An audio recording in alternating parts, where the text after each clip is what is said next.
Hello, Abuti. Say hello to the children. Molweni bantwana. Oh, you're singing the body song. Are you ready to learn the body song with us, kids? First of all, what is the word for head in isiXhosa? That's right, intloko. And what is the word for arm in isiXhosa? Very good, ingalo. Now, what is the word for leg in isiXhosa? Very good, umlenze. Are you ready to sing along?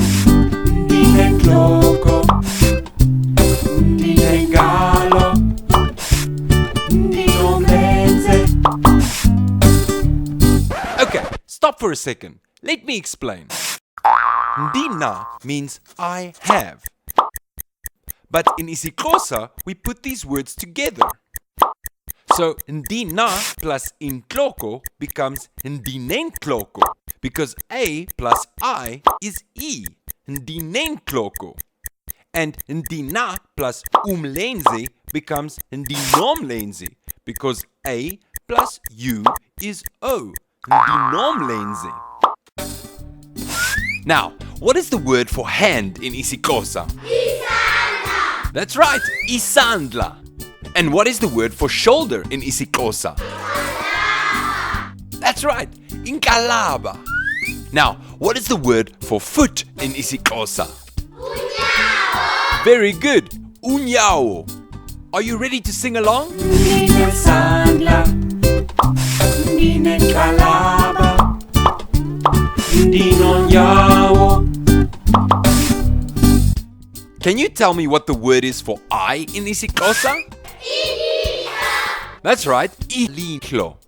And what is the word for ear in isiXhosa? Indlebe. Very good, indlebe. Now, what is the word for mouth in isiXhosa? Umlomo. That's right, umlomo. Are you ready to sing along? Let's go. Ndinentlebe, Ndinamehlo, Ndinomlomo. Okay, stop for a second. Let me explain. Did you notice that the word for ear is indlebe, but the word for ears is indlebe? And when we put ndina together with indlebe, it becomes Ndineendlebe. And the word for eye is ilihlo, but the word for eyes is amehlo. And when we put ndina together with amehlo, it becomes Ndinamehlo.